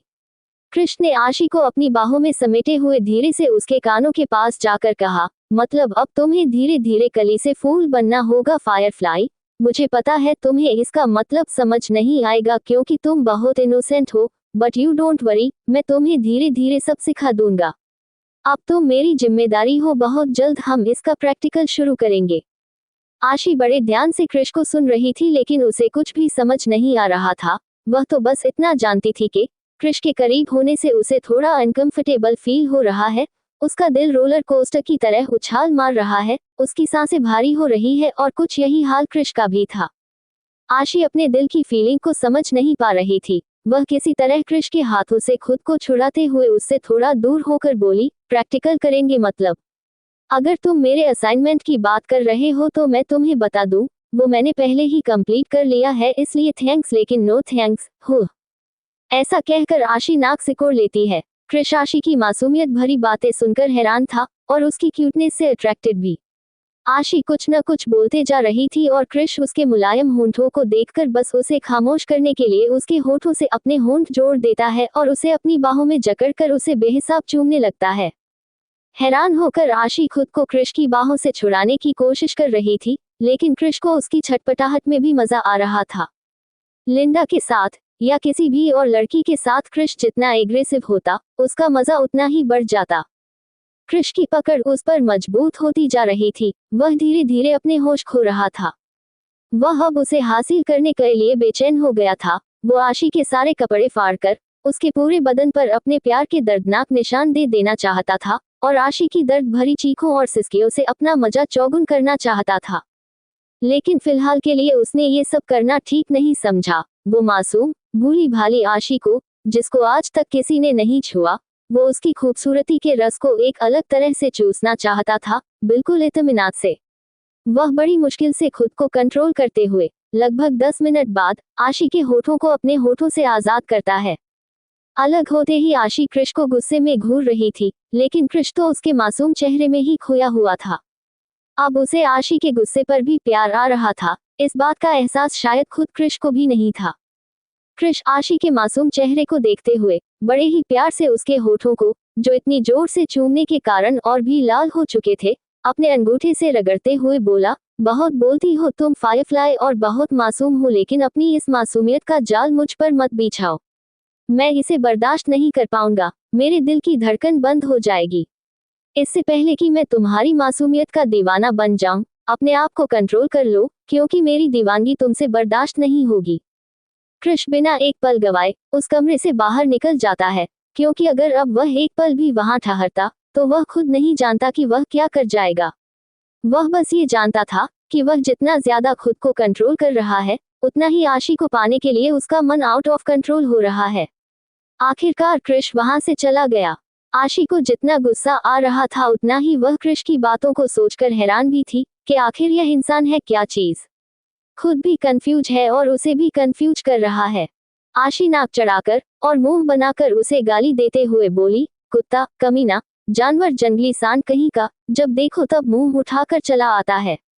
कान्हा जी, मैंने क्या बिगाड़ा है आपका, जो इस पागल अंग्रेज से मुझे मिलवा दिया? पागल, साइको कहीं का, हूँ। इधर दूसरी तरफ कृष अपने आप में ही बेचैन उस कमरे से निकल के कार में जाकर बैठ गया। इस वक्त उसे अपने दिल में बहुत बेचैनी हो रही थी। उसके दिल की धड़कनें उससे काबू नहीं हो रही थी। वह खुद नहीं जानता कि ये बेचैनी उसे क्यों हो रही है। बस इतना जानता है कि वह खुद को कंट्रोल नहीं कर पा रहा है। यह फीलिंग उसके लिए बहुत नई है। कृष अपने दिल पर हाथ रखकर खुद से बोला, क्या हो रहा है मुझे? क्यों उसके करीब जाकर मैं खुद को कंट्रोल नहीं कर पाता? क्यों उसकी करीब जाते ही उसे हासिल करने का दिल करता है? ये जानने के बावजूद कि मैं उसे एक पल में हासिल कर सकता हूँ, क्यों उसके साथ जबरदस्ती करने का दिल नहीं चाहता? क्यों ये दिल कहता है कि वह मेरे करीब आए अपनी मर्जी से? क्यों उसकी आंखों में नफरत देखकर दिल में दर्द होता है? क्यों हर खूबसूरत चेहरे को भूलकर मुझे सिर्फ वह चेहरा ही याद आता है? क्यों अब उसका ही ख्याल मेरे दिलो दिमाग में छाया हुआ है? इतने सारे सवालों के बादलों में घिरे कृष के मन में बिजली की तरह एक ख्याल कौंध गया, कहीं मुझे सचमुच तो उससे प्यार। सोचते ही वो कार में बैठा छटपटा सा गया और खुद को कहने लगा, नहीं, ये नहीं होना चाहिए। अगर ऐसा हुआ तो मैं कमजोर पड़ जाऊंगा और मैं कमजोर नहीं हूँ। एक मामूली लड़की मेरी कमजोरी नहीं बन सकती। मुझे ताकतवर रहने के लिए अपनी फीलिंग पर कंट्रोल करना होगा। वो लड़की इतनी खास नहीं है, उससे भी हसीन चेहरे हैं मेरी दुनिया में। मुझे उसकी मासूमियत इफेक्ट नहीं कर सकती। मैं किंग हूँ किंग, और किंग एक लड़की का गुलाम नहीं बनेगा। वह एक मामूली जुगनू है और मैं अंधेरे का बादशाह। एक मामूली जुगनू सी लड़की मेरी अंधेरी दुनिया में उजाला नहीं कर सकती। मुझे खुद को काबू करना होगा। किसी भी इंसान के जीवन की सबसे बड़ी लड़ाई उसके खुद के विचारों में चल रहे द्वंद्व की लड़ाई होती है। कृष को शायद धीरे धीरे अपनी फीलिंग का एहसास हो रहा था, लेकिन वह अपनी फीलिंग को खुद पर हावी नहीं होने देना चाहता था। कृष झटके से अपनी आंखें बंद कर लेता है, लेकिन आंखें बंद करते ही उसे फिर से आशी का आंसू भरा चेहरा नजर आने लगता है, जिसे याद करके उसका दिल पसीज जाता है। उसके दिल की बेचैन धड़कनें फिर से अपना काबू खोने लगती है। बस यूं ही कृष अपने आप से लड़ता हुआ अपने विला पहुंच चुका था। विला पहुंचते ही उसकी नजर राका पर पड़ती है, जो सोफे पर बैठा उसका इंतजार कर रहा था। कृष ने राका से पूछा, तुम अभी तक सोए नहीं राका? आप विला से किसी को भी इन्फॉर्म किए बिना गए थे किंग? आपकी सिक्योरिटी को कंफर्म किए बिना मैं कैसे सो सकता हूँ? आप एक माफिया हैं। हर वक्त हमारे दुश्मन आपको निशाने पर लेने के लिए तैयार रहते हैं। ऐसे में मुझे नहीं लगता आपको उस लड़की से मिलने जाना चाहिए। यह आपके लिए खतरनाक हो सकता है किंग। राका अपनी फिक्र जाहिर करता है, जिसे सुनकर कृष के एक्सप्रेशन डार्क हो जाते हैं। वह अपनी नीली आंखों से गुस्से में राका को घूरते हुए बोला, हाउ डेयर यू, तुम मेरा पीछा कर रहे थे। मुझे पता है कि मुझे कब, क्या और कैसे करना है, किससे मिलना चाहिए और किससे नहीं। ओके, खबरदार जो आज के बाद मुझे नसीहत देने की कोशिश की अगर आपको बुरा लगा तो आई एम सॉरी किंग, लेकिन आपका खास आदमी होने के नाते मेरी ड्यूटी बनती है कि मैं आपकी सिक्योरिटी का ध्यान रखूं, और मैं अपनी जॉब ही कर रहा हूं। मुझे पता है आप मुझसे ज्यादा पावरफुल है, दुश्मन आपको छू भी नहीं सकता। लेकिन फिलहाल आप जिस तरह से बिना सिक्योरिटी के उस लड़की से मिलने जाते हैं, वह लड़की आपके लिए खतरा साबित हो सकती है। मैंने उस लड़की की इंफॉर्मेशन निकाली है और मुझे उसका बैकग्राउंड ठीक नहीं लग रहा है। अच्छा होगा आप उससे दूर रहे, हो सकता है वह पुलिस की स्पाई हो या हमारे दुश्मनों की भेजी जासूस। उस लड़की की डिटेल्स तुम ही तो मेरे पास लेकर आए थे और तुमने उसे पूरी तरह से क्लीन साबित किया था, तो अचानक तुम्हें वह स्पाई क्यों लग रही है? राका बेहद आत्मविश्वास के साथ बोला, क्योंकि इसके पीछे एक बहुत बड़ा कारण है किंग। आशी को जासूस कहने के पीछे क्या कारण हो सकता है? क्या क्रिश को सचमुच होने लगा है प्यार? क्या सच में क्रिश को फंसाया जा रहा है? क्या आशी की मासूमियत और भोलापन सिर्फ एक दिखावा है? वह लड़की आपके लिए खतरा साबित हो सकती है। मैंने उस लड़की की इंफॉर्मेशन निकाली है और मुझे उसका बैकग्राउंड ठीक नहीं लग रहा है। अच्छा होगा आप उससे दूर रहे, हो सकता है वह पुलिस की स्पाई हो या हमारे दुश्मनों की भेजी जासूस। ये सुनकर क्रिश हैरान रह गया। व्हाट? कहने का क्या मतलब है तुम्हारा? उस लड़की की डिटेल्स तुम ही तो मेरे पास लेकर आए थे और तुमने उसे पूरी तरह से क्लीन साबित किया था, तो अचानक तुम्हें वह स्पाई क्यों लग रही है? राका बेहद आत्मविश्वास के साथ बोला, क्योंकि इसके पीछे एक बहुत बड़ा कारण है किंग। उस लड़की के घर के बाहर हमने 2 सस्पिशियस, संदिग्ध लोगों को देखा है। इससे पहले कि हम उन्हें पकड़ पाते वह हमारे हाथ से निकल गए। हमने उनकी जानकारी निकालने की कोशिश की, लेकिन फिलहाल हमारे हाथ कुछ नहीं लगा। पर मैं इतना यकीन से कह सकता हूँ कि उस लड़की का बैकग्राउंड पूरी तरह से क्लियर नहीं है। या तो कोई उसका बहुत बड़ा दुश्मन है या दोस्त, जो उस पर हर वक्त नजर रखे हुए है। जब तक हम इस बारे में जान नहीं लेते, हम उस लड़की पर भरोसा नहीं कर सकते। मेरी मानिए तो आप उस लड़की से दूर ही रहिए। राका की बात सुनकर क्रिश कुछ पल अपने आप में कुछ विचार करता है। इस वक्त उसके चेहरे के एक्सप्रेशन काफी गंभीर और खतरनाक लग रहे थे। कुछ सोचने के बाद उसने रक से कहा, अगर तुम्हारी कही हुई बात सही है राका, और अगर वह कोई स्पाई है, तो उस लड़की को मुझसे कोई नहीं बचा सकता। लेकिन जब तक ये बात कंफर्म नहीं हो जाती, उस लड़की को एक खरोच भी नहीं आनी चाहिए। क्योंकि इस बात के पूरे चांस है कि उस लड़की को खुद भी नहीं पता कि उसका कोई पीछा कर रहा है, या मेरा कोई दुश्मन मुझसे बदला लेने के लिए उसका इस्तेमाल करना चाहता है। उस लड़की की सिक्योरिटी की जिम्मेदारी तुम पर है। 24 घंटे उस पर नजर रखो, और अगर तुम्हें कोई भी बात अनयूजुअल लगे तो तुम मुझे इन्फॉर्म करोगे। Is that clear? और हाँ, इस बारे में उस लड़की को भनक भी नहीं लगनी चाहिए। ओके किंग, कहकर राका वहां से निकल जाता है।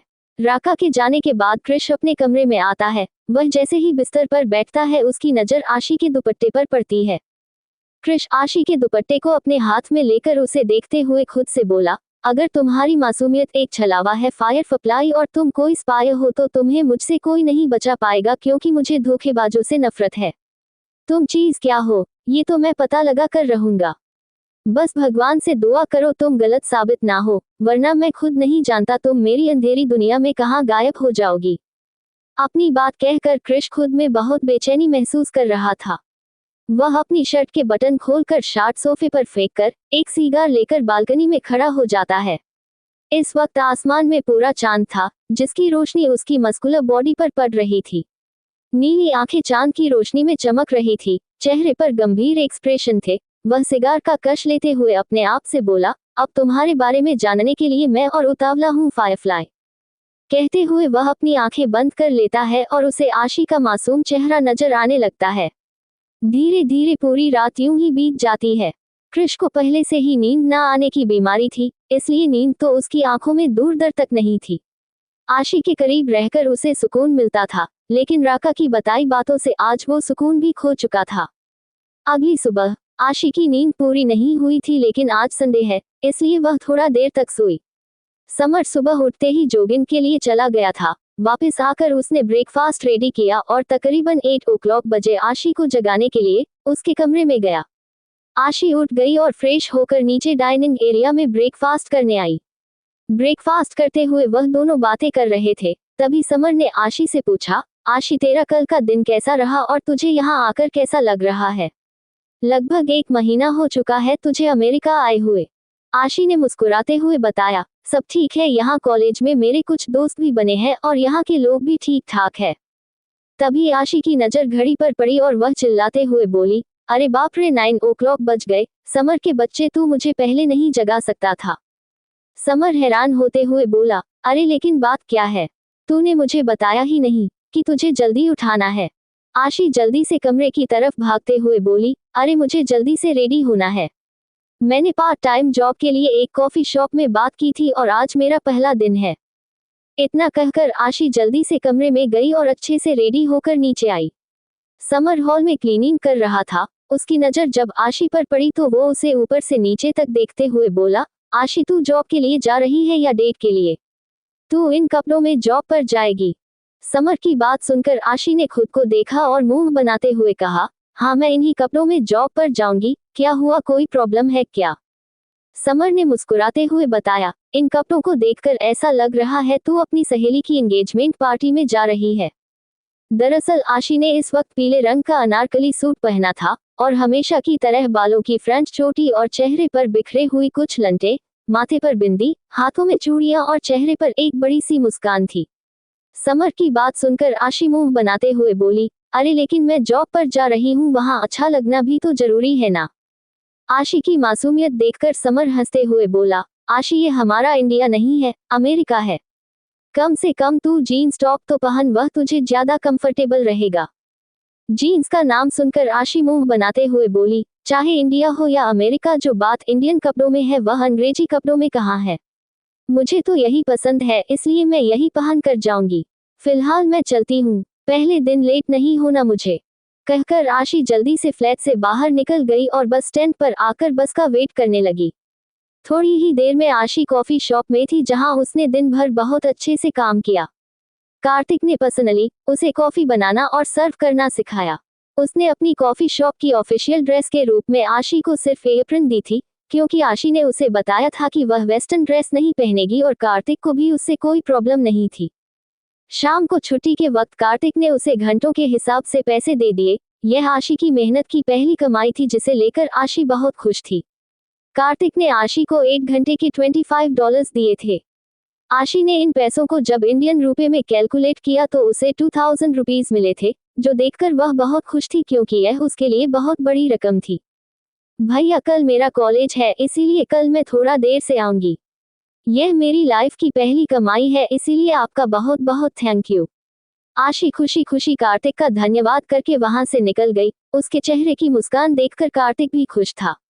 आशी कॉफी शॉप से निकलकर बस स्टैंड की तरफ चल देती है। इस वक्त शाम के लगभग 7 o'clock बज रहे हैं। थोड़ा थोड़ा अंधेरा हो गया था, लेकिन अमेरिका में चारों तरफ से लाइट जल रही थी, इसलिए दिन और रात में कोई फर्क ही नहीं था। इस वक्त आसमान में काले बादलों ने डेरा जमा लिया था, बिजली कड़क रही थी और ठंडी हवाएं चल रही थी। इस मौसम को देखकर साफ बताया जा सकता था कि थोड़ी ही देर में बारिश होने वाली है। आशी की बस के आने में अभी टाइम है। आशी बस स्टैंड पर बैठकर सोच रही थी कि उसे इन पैसों को कैसे खर्च करना है। इस वक्त बस स्टैंड पर कुछ बच्चे भी थे जो शायद अपनी कोचिंग पूरी करके अपने घर की तरफ जा रहे थे, तभी वहां बारिश होने लगती है। आशी बहुत खुश थी और ऐसे में बारिश होना उसे और खुश कर गया। आशी को बचपन से ही बारिश बहुत पसंद थी। वह बिना इधर उधर देखे तुरंत बारिश में भाग गई और सड़क के किनारे बारिश में भीगने लगी। वह बाहें फैलाकर बारिश की बूंदों को अपने चेहरे पर महसूस करने लगी और वहां बैकग्राउंड में एक गाना बजने लगा। आशी ये गाना सुनकर झूम उठी, मानो ये गाना उसके लिए ही बज रहा हो। वो कभी अपने बालों को छूते हुए, कभी अपने आंचल को उड़ाते हुए और कभी अपनी आंखों से इशारे करते हुए मस्ती में नाचने लगी। वो बेफिक्र होकर अपनी खुशी को जाहिर कर रही थी। वो नाच नहीं रही थी, जबकि आशी डांस करने में बहुत ही अच्छी थी। वो बारिश में सिर्फ मस्ती कर रही थी और बहुत ही क्यूट और मासूम लग रही थी। वो पानी में उछल रही थी। उसके दिल की खुशी उसके चेहरे को देखकर ही बयां हो रही थी। आशी को मस्ती करता देख उसके आसपास बैठे बच्चे भी उसे ज्वाइन कर लेते हैं और आशी बच्चों के साथ बच्ची बनकर नाचने लगती है। आशी अपने आसपास के बच्चों को गोल गोल घुमाते हुए डांस कर रही थी। आसपास की पब्लिक भी आशी को देखकर रुक चुकी थी। कुछ लोगों ने तो उसे ज्वाइन भी कर लिया था। अब वहां का माहौल बहुत ही लाइट और खुशहाल हो गया था। जो लोग थक हार कर अपने ऑफिस से घर जा रहे थे, वह लोग भी खुद को रिफ्रेश फील कर रहे थे। आशी इस बात पर बिल्कुल भी ध्यान नहीं देती कि सड़क के ऑपोजिट साइड एक रेड फरारी खड़ी है, जिसमें एक हैंडसम सा लड़का ना जाने कब से उसे निहार रहा है। उस लड़के की ब्राउन आइज है, गोरा रंग, आंखों तक आते हुए काले बाल, 6 पैक एब्स और हाइट 6 फीट।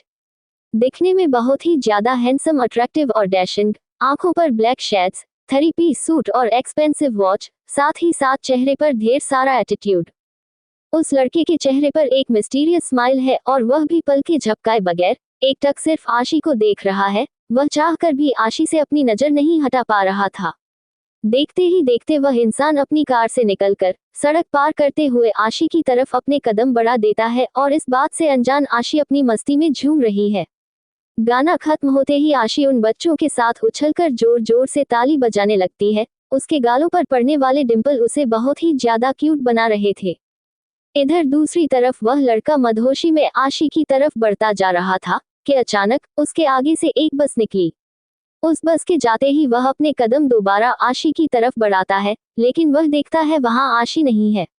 वह परेशानी से अपनी नजर घुमाकर इधर उधर देखने लगता है, लेकिन उसे आशी कहीं नजर नहीं आ रही थी। वह पास में खड़े एक बच्चे से पूछता है, हे तुम्हारे साथ वो जो लड़की डांस कर रही थी वह कहाँ गई? बच्चा जवाब देता है, वह तो अभी अभी बस पकड़कर चली गई। क्या चली गई? लेकिन कहाँ? वह तो मुझे नहीं पता। इतना कहकर वह बच्चा वहां से भाग जाता है।